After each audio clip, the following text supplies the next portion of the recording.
This episode of Between the Lines with FGI is brought to you by the American Society for Healthcare Engineering, optimizing healthcare facilities.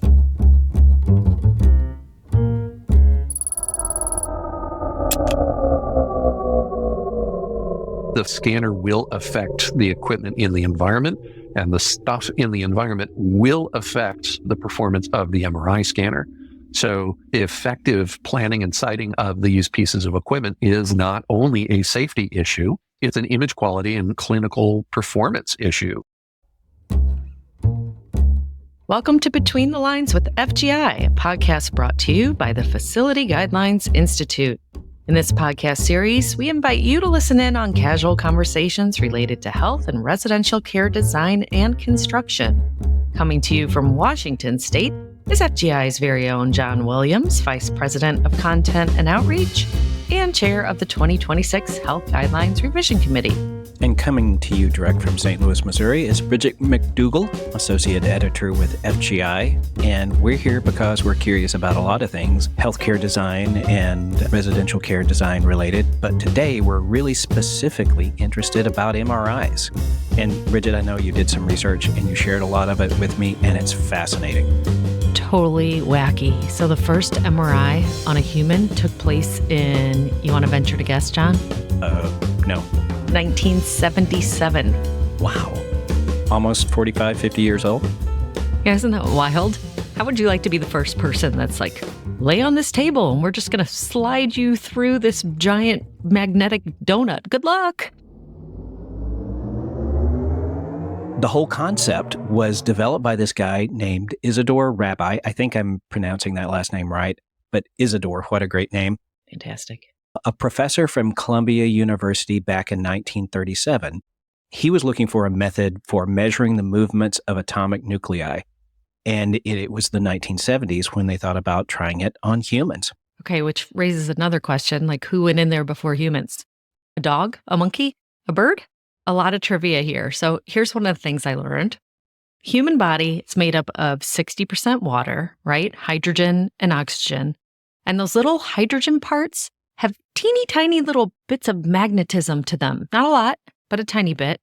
And that's what the MRI magnet is working with, the water in our bodies. Fascinating. Absolutely. Isn't it? There's so much to learn related to MRI, and especially when it comes to designing spaces that house these machines. This is definitely an area where we need to phone a friend, and we have the perfect friend to phone. With us today is Toby Gilk. He's an architect, an MRI radiology safety expert, a speaker, a trainer on MRI safety, and a member of FGI's Health Guidelines Revision Committee. When I have an imaging question, I call Toby. Absolutely. Toby's recognized by both state and federal courts as an expert witness on MRI safety issues, and he's published dozens of papers and articles, and really, he's just an all-around knowledgeable guy and makes complex topics very accessible and easy to understand. So we're really grateful to have him with us today. With no further ado, welcome Toby Gilk.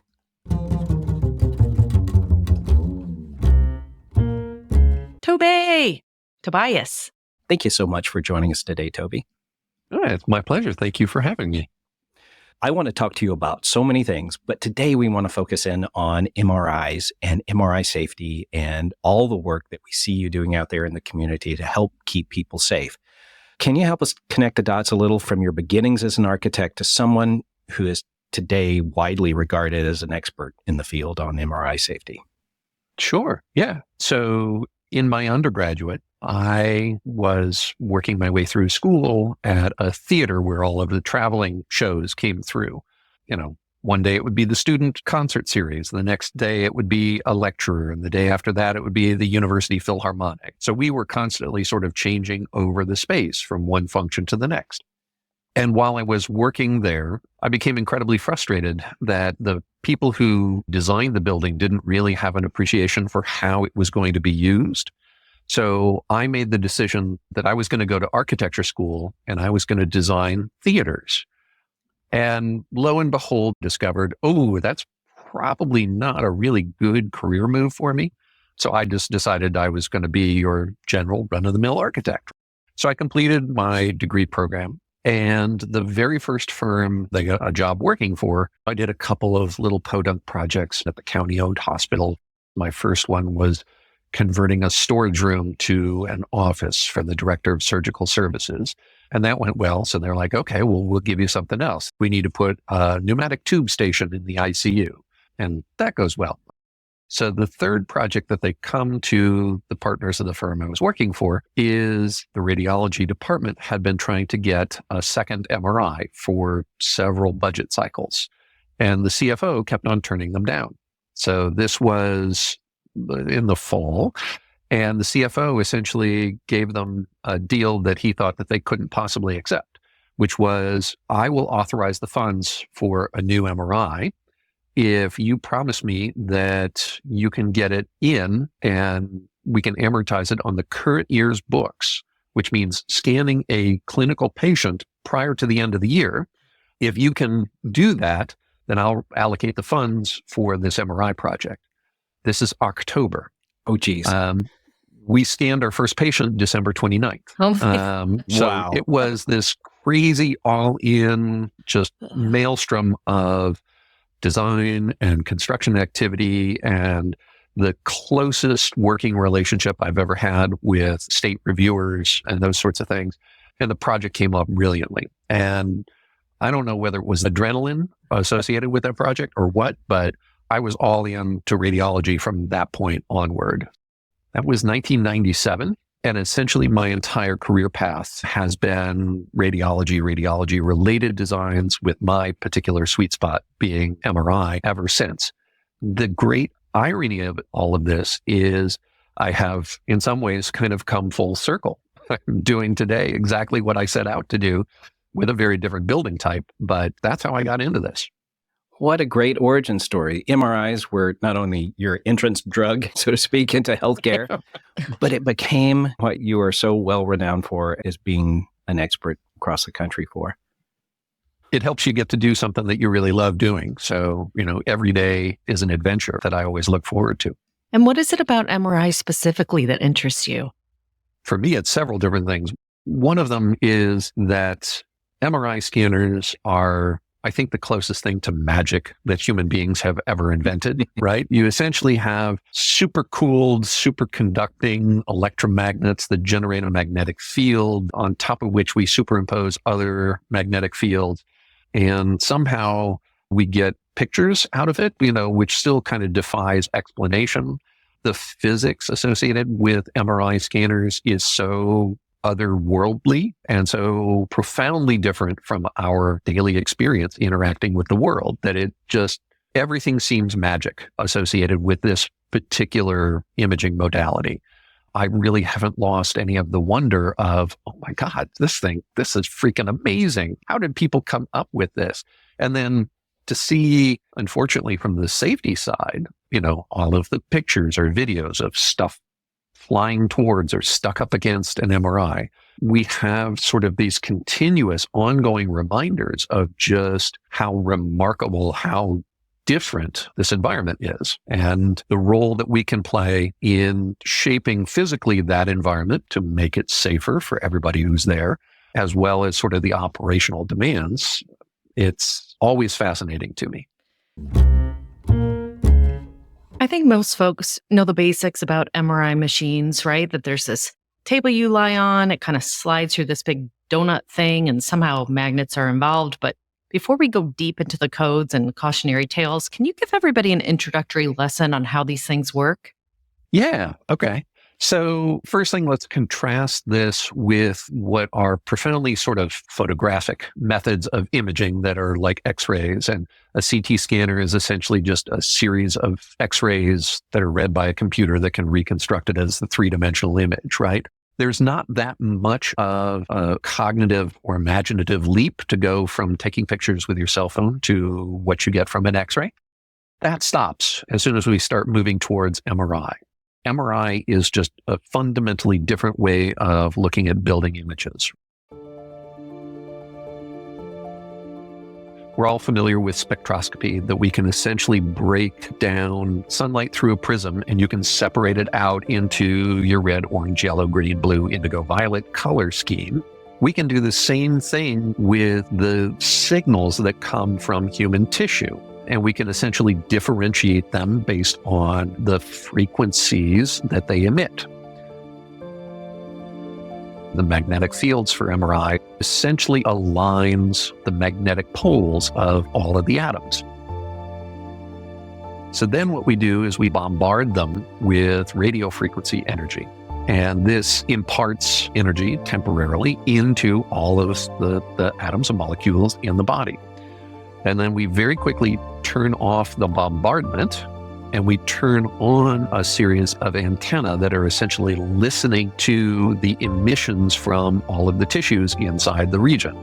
We can begin to identify, we only want this slice of the tissues inside the middle of the MRI. We collect all of the signals from them. We pump all of that data into a computer, and the computer essentially reconstructs the image, which is just absolutely mind-blowingly amazing to me. You talked to us a little bit about the differences between how MRIs and other types of imaging modalities work. What's something that MRI can do that, say, an X-ray cannot? Yeah. So one of the really interesting things is X-rays are great at differentiating tissues that have different densities, right? That's why if you look on an X-ray and the bones are white and the soft tissues are darker shades of gray, tumors that grow in soft tissue often have the same or very similar density to the healthy tissues around them. So if we're doing an X-ray of your brain, it won't be able to differentiate healthy tissues from a brain tumor. But if we do an MRI of a brain, we can clearly differentiate a brain tumor from healthy brain tissue because they have different chemical makeups, even though they are similar, if not the same, in density. And that magnet of the MRI, the one that's strong enough to align all of our atoms and molecules, it's ridiculously powerful, right? When we're talking about these 1.5 Tesla and 3 Tesla MRI machines, how powerful exactly are those magnets? Yeah, so the Earth's magnetic field that we live in that makes a compass needle point north is about 1/20,000th of 1 Tesla in strength. So 20,000 times the magnetic field strength to get to 1 Tesla. So your 1.5 is about 30,000 times the strength of the Earth's magnetic field as we experience it. And a 3 Tesla is about 60,000 times the Earth's magnetic field as we experience it. So yeah, completely outside of the realm of what you and I are going to experience on our day-to-day life. You can see why you don't want to just go skipping into one of those rooms with your random metal objects in your hands or anywhere else. Right. It's such an incredibly powerful machine. And we throw around the word MRI so casually these days, but it's really quite remarkable what it can do. And associated with that are risks. And we design these rooms, of course, to be safe. We add all sorts of safety elements like operational controls and building controls to make it safer. And we address a lot of those building risks inside the guidelines. And there's also a safety manual from the American College of Radiology that came about largely from a very tragic situation back in 2001 involving a 6-year-old boy named Michael Colombini. Can you tell us about that? Yeah, that accident was really a tragedy. And I suppose the silver lining to it, as you mentioned, as a product of the aftermath of that accident, we got some safety best practice standards. But the story itself is really tragic beyond words. So, young 6-year-old boy, it's summertime, he's out playing at the neighborhood playground and trips and takes a header onto the pavement. He gets up and he's disoriented and he's dizzy and kind of nauseous. And his mom says, "Oh, I think he may have a concussion." Takes him to the local community hospital. They do a CT on him looking to see if he has a skull fracture, because again, bone related stuff is really good with an X-ray or CT. And they say, "Oh, we got good news and bad news."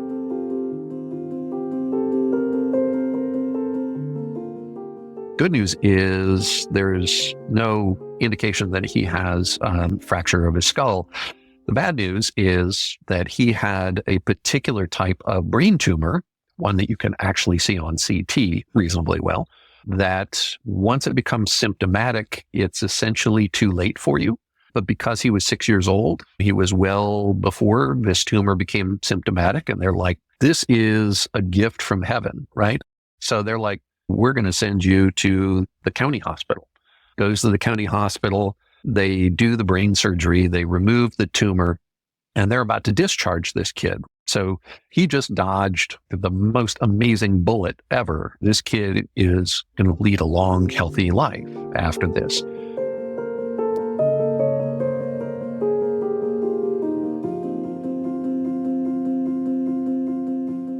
But because he's young and because he's going to be subject to routine follow-up exams for the rest of his life, we don't want to expose him to the ionizing radiation that comes from CT exams if we don't have to.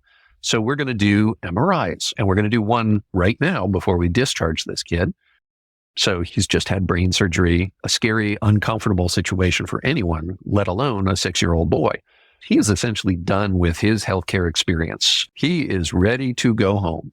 And they tell him, well, you can't go home yet. We have to do this study. He's upset. They give him sedative, and they move him into the MRI room and put him on the table there. And he kind of pushes through the sedative. And so the anesthesiologist gives him a second dose. He pushes through the second dose, and they give him a third dose. The MRI technologist leaves the scanner room to go into the control room to get ready to start the exam. The boy, his oxygen saturation level keeps dropping.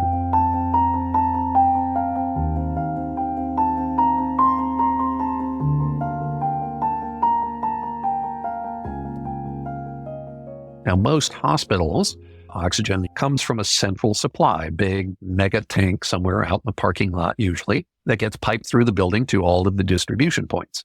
Not so in this particular hospital. They essentially had a bulk cylinder on the other side of the wall and just sort of ran it from the cylinder to the outlet in the MRI room. They've got a little pulse oximeter. They're monitoring him, and the pulse ox is dropping. The oxygen's not flowing. So the MR tech, and there were actually two of them that were on duty, they both wind up going into the equipment room for the MRI. And those rooms, once you were inside that room, you were essentially acoustically isolated from the rest of the world. So the two technologists are, in this essentially sound isolated room trying to swap out the bulk cylinders so that they can get oxygen flowing. And the anesthesiologist is becoming more and more agitated about this. And he's yelling because he thinks the technologists are just in the next room and can hear him. What's going on? I need the oxygen. At that very same moment, a nurse lets herself into the controlled access parts of the MRI suite. She had come back to retrieve whatever it was that she left. And here's the anesthesiologist yelling for oxygen. The nurse remembers from when she had been down earlier in the day that there were portable oxygen cylinders in this little alcove just right across from the MRI scanner room. So the nurse goes and picks up one of these cylinders that turns out to be steel, highly magnetizable, meets the anesthesiologist at the doorway, hands him a portable cylinder. He turns around, takes 2 steps into the room, and the MRI scanner, the magnetic field, essentially grabs the oxygen cylinder out of his hands and sucks it into the tube, the bore of the MRI scanner, where the boy is. The cylinder essentially is a magnetically powered missile that flies in and hits this boy who just 2 days prior had brain surgery, hits him in the head. And he died of the injuries a day and a half later as a result of the impact.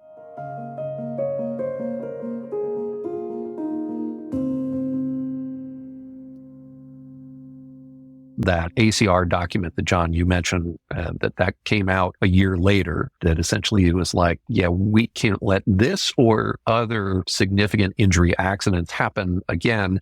And here are the tools on how to prevent that. I mean, it was the perfect storm of operational and built environment issues right there, Right.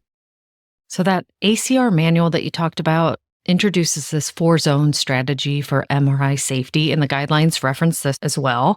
Can you give us a quick picture of what those zones are, what they're meant to do? Sure. So they're essentially modeled after nuclear medicine and hot labs, right? Because magnetism, we can't see it, feel it. It doesn't make the hairs on the back of our neck stand up if we're exposed to high strength magnetic fields. Makes magnetic things go flying, but human beings don't perceive the magnetic fields. So in that regard, it's kind of similar to a radioisotope, right? We don't perceive ionizing radiation in real time. So we have sort of strict structures about who can get how close to radioactive materials in your hot lab. So the ACR 4-zone is really an attempt to kind of recreate that general kind of structure, but specific for the MRI environment. So zones 1 through 4. Zone 4 is the most dangerous. Zone 1 is essentially no danger at all. Zone 1 actually is just sort of a logical construct that says this place has no specific MRI risk and no specific MRI function. So me in my office and you guys in your offices, right now we are in zone 1 for every MRI on the planet, right? Gotcha. Yeah. So in that respect, zone 1 really has no practical meaning, right? In regards to going someplace to get an MRI, though, would zone 1 be like the waiting room where you're hanging out before you even go in, or no? Or basically the entire hospital. Yeah, it could be the parking lot. It could be the coffee shop across the street. It could be the helipad, because again, it's just kind of a logical construct of this area is not important, is essentially what zone 1 means. Gotcha. So if we focus on 2, 3, and 4, so 4 is the area of the greatest danger. That is the MRI room itself. If you are in there's nothing between you and that magnet, so things can go flying and accelerate with alarming speed, right?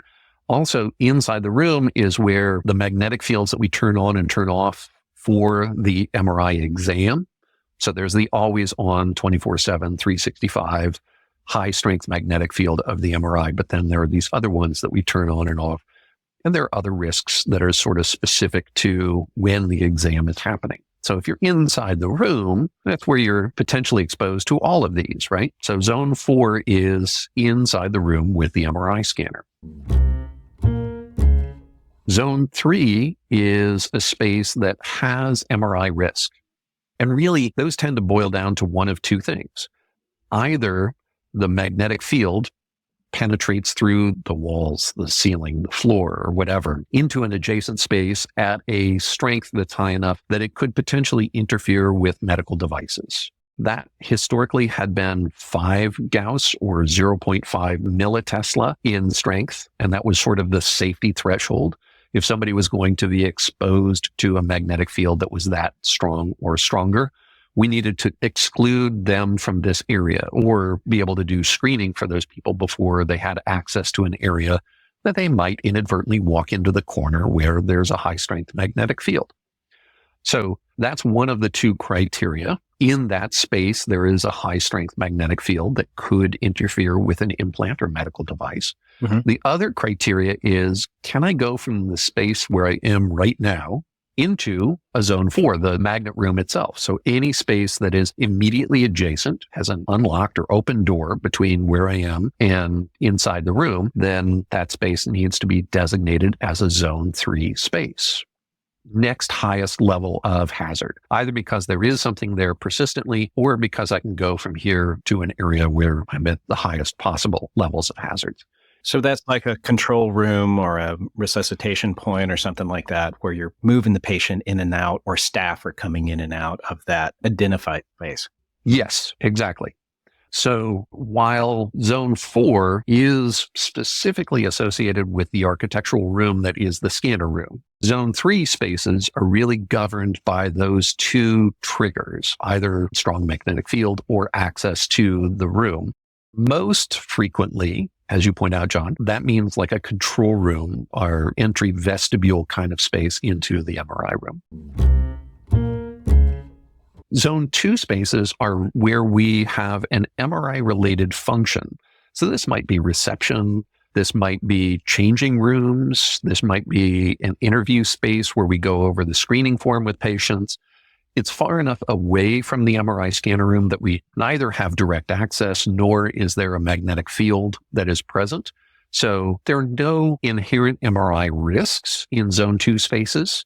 There's just sort of the preparatory function, right, to moving into the areas. Would storage for stuff that you don't want to bring near the magnet happen in zone 2? Like, is that where the screening and also leave your, I mean, you shouldn't be bringing guns in the hospital anyway, but leave your guns and your belly button rings and everything aside. You got it. Okay. That's zone 3. It's 2. You can actually have it in both places. So we may bring, for example, an inpatient down with vents and pumps into a zone 3 space, and then essentially at the last minute before we're getting ready to move the patient in, swap them from the version that they came down from the floors with to an MR conditional version of that device or product or whatever, right before we bring them into the MRI scanner room. And that stuff that came with the patient down, we want to kind of sequester that. Sometimes they're referred to as quarantine closets. It's not quarantine because it's like infectious material, but it's stuff that we don't want to get anywhere close to inside the MRI room. So we may have storage inside zone 3, but then for our conventional outpatients, right, you show up because I've got an MRI of my knee and I came directly from work or whatever. Great.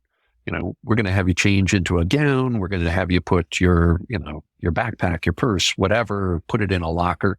That sort of stuff would generally, most appropriately, be part of the zone 2 functions of this. So we need to identify who our patients are and what they're coming to MRI with, and then kind of plan appropriately, what are the support spaces necessary to accommodate this type of patient, this level of acuity, that sort of thing. So, like you mentioned, the guidelines have an entire section devoted to special design of MRI spaces and MRI units. I want to talk about shielding just a little bit. The first thing that I learned was there's RF shielding associated with this particular unit. What's the function of that shielding? Are we keeping things inside of the room with that shielding, or are we trying to keep, things from outside the room interfering with that very sensitive piece of gear, or is it both? So that's a great question, and it really gets at another one of the really fundamental differences between MRI and everything else in radiology.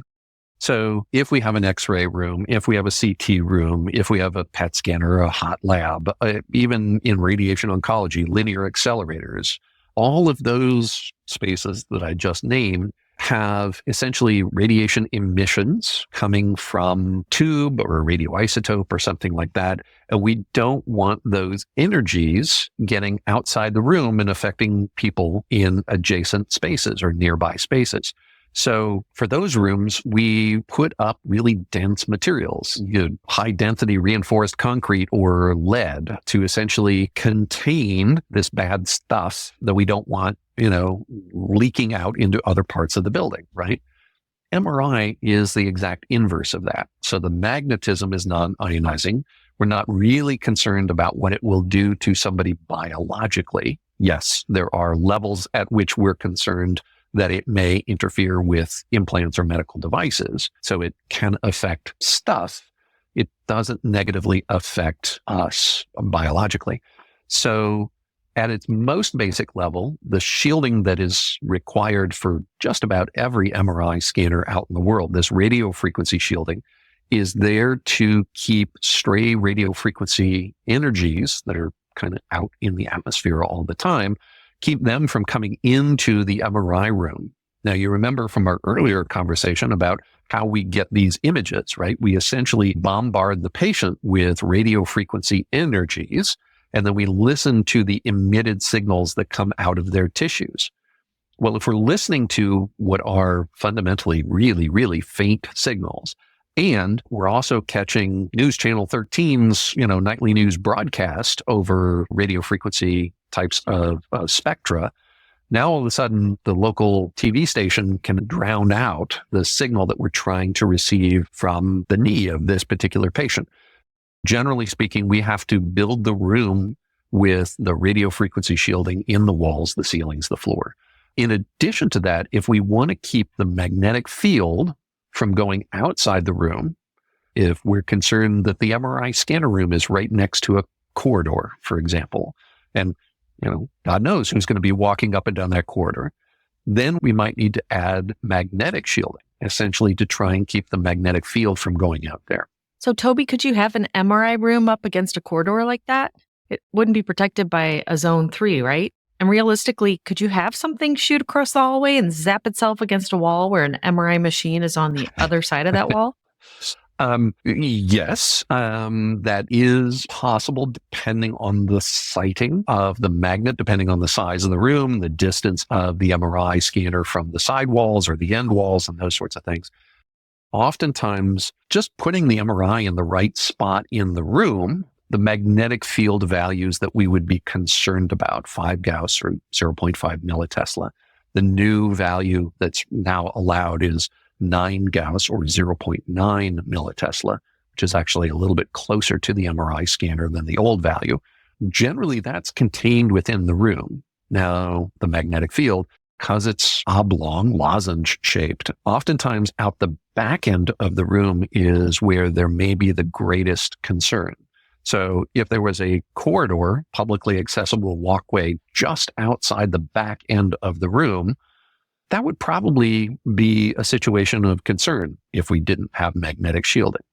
Just having looked at a lot of MRI magnetic plots over the past couple of decades, it's not uncommon that we come across that situation where I've seen the 5 Gauss line go into a corridor, a stair. Sometimes even it's so close to a parking area that it would cross over a sidewalk, or there might be a car there that moves in and out outside of that space. Right. Well, and so you're highlighting actually the overlap of a couple of things, right? So we clearly have this public safety related question or concern about the magnetic field strength outside the MRI scanner room itself. But then there's also the potential interaction of magnetic or magnetizable things, cars, rolling carts, elevators, spinning fans in HVAC equipment, right?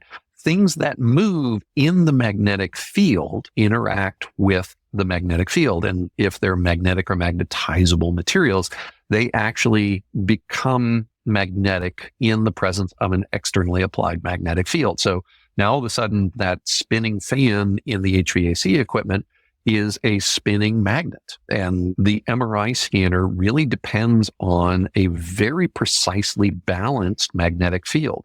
So when we have cars driving in and out of the magnetic field, or elevators going up and down through the magnetic field, or fans spinning in the magnetic field, we have the potential of disrupting that incredibly precise balance of the magnetic field in the middle of the tube where we're imaging people.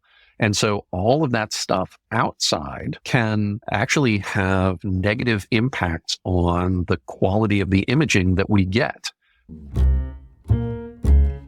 You mentioned something that's fascinating to me because for years I programmed myself to look for that 5 Gauss line. And now it sounds like it's moving. Tell me the logic behind that, will you please? Yeah. So when clinical MRI became a thing, we discovered by accident and quite embarrassingly that the MRIs would essentially shut off some people's pacemakers. And unfortunately, 40 years ago, MRI killed a bunch of pacemaker and other implant device patients because of the negative interactions between the MRI scanner and pacemakers. I think probably worldwide, the number of pacemaker patients who died as a result of negative interactions with MRI scanners is probably more than 20, less than 50. Still a lot. Still too many. Yeah, it's still too many. Exactly. So the MRI professional standards group decided okay, well, we need to not let this continue to happen. So we better figure out at what magnetic field strength do pacemakers start getting messed with, interfered with. And to be clear, these were not people that were going to have an MRI and happened to have a pacemaker. These were folks that were just in the vicinity of the MRI. It was a mix. Okay. It was some patients who, wanted to go get their knee scanned, for Got an it. MRI. And it was also people who were just sort of in the environment. Okay. So the manufacturer standards group for MRI equipment was well, we need to figure out what an appropriate safety threshold is. And so they went knocking on the door of pacemaker folks, and they're like, hey, we need to do some tests on some pacemakers. Can you spare one or two? And so they got, I think it was like 8, 10 different pacemakers, and they subjected it to how much magnetic field does this need to be exposed to before it alters the programmed function of a pacemaker. The story, as was relayed to me, was that somewhere around 13, 14, 15 Gauss of exposure negatively affected these pacemakers, the lowest threshold ones. And so they were like, okay, well, let's just set a standard that's below the 13 Gauss, nice round number. Let's do 10.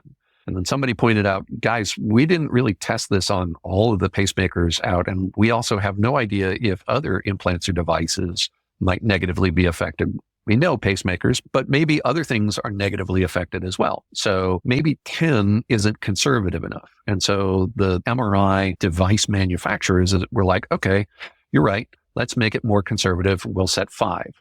At the time, there really wasn't a pacemaker industry safety standards group, right? I mean, that was 40 years ago. Fast forward, and the pacemaker group self-organizes and creates a safety standards body. And they're like, okay, nobody's allowed to manufacture a pacemaker that is affected by magnetic field strengths that are less than a certain value. They actually settled on 10 Gauss. And so the switch that occurred in 2022 was really a reconciliation of the MRI device standard, the manufacturers of the MRIs, with the standards for the pacemaker safety groups. Now, the pacemaker group is still a little bit on the conservative side. They said, look, we don't want to start flirting with the exact limit of this, because we also know that there's measurement error involved in this. So we're going to give a 10% safety factor built into this. So while the official safety threshold for pacemakers from the pacemaker safety standards group is 10 Gauss, allowing for a 10% margin for error, the standard for the MRI group is now 9 Gauss. So, and that's reflected in the guidelines too. We put out an erratum about that, which is great because FGI was super responsive. And this directly affects how people are going to plan and design and build these MRI facilities. The standard kind of changed mid-cycle, and we wanted to make sure that everybody had the most contemporary information with that.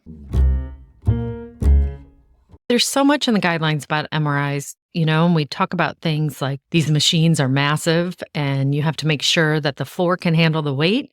And think about if you're ever going to move it, because it's not unusual for places to have to knock their walls and doors down to be able to get one of these things out, right? Can you talk to us a little bit about how long MRIs last and what decommissioning one might look like? Yeah.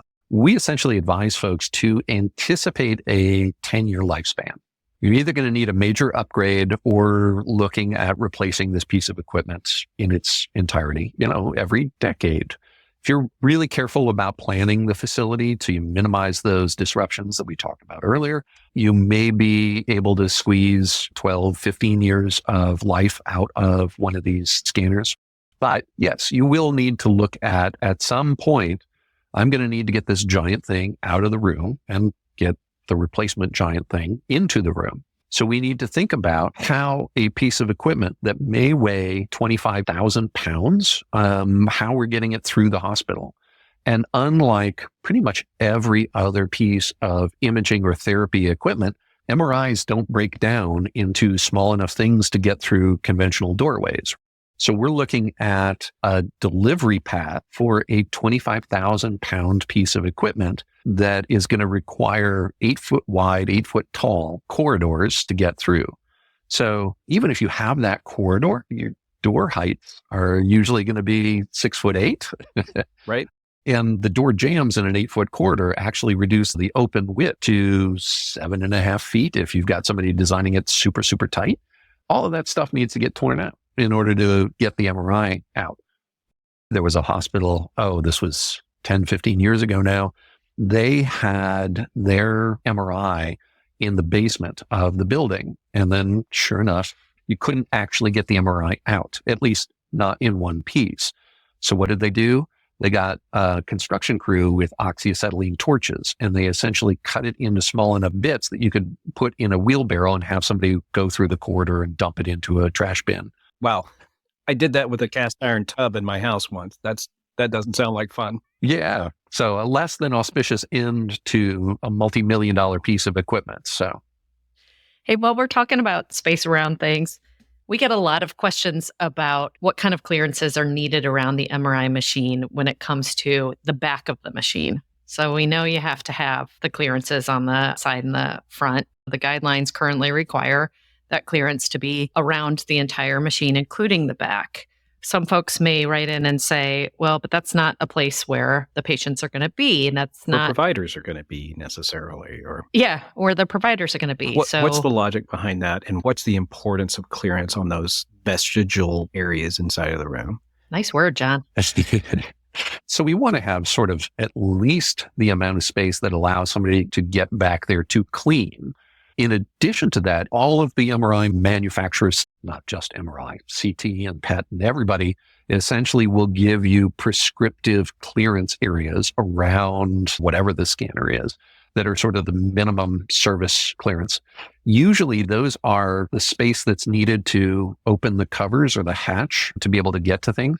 You really want to provide a little bit more than that. So not only can you open the covers, but there's space for a service repair person to function or bring toolboxes. Not going to bring toolboxes into the MRI room unless they're special MRI tools. We have covered so much today, and I feel like we have just barely scratched the surface of the questions and topics that John and I want to ask you about. I mean, we didn't even once mention quench pipes. I almost feel like we need to have you on again just for a quench pipe episode. Are you game? Yeah, absolutely. And clearly you have to drag the answers out of me. So I'm happy to talk about this anytime, anywhere. That's great.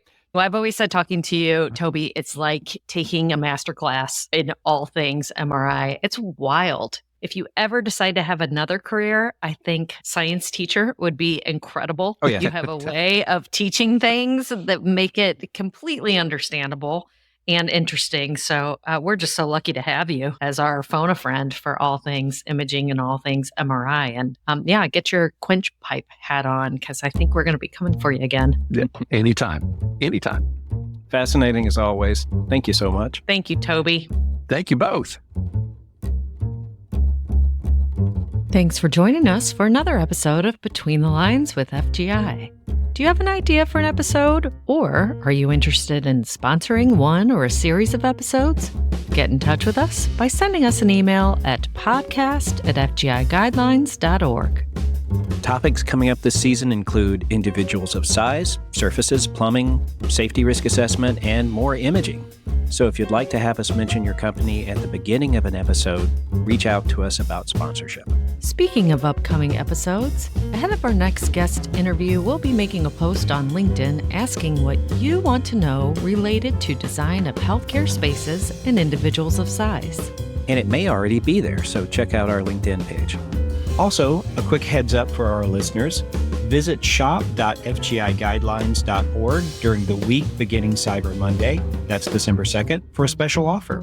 Do you have anything left in your learning and development stipend? This is the time to use it.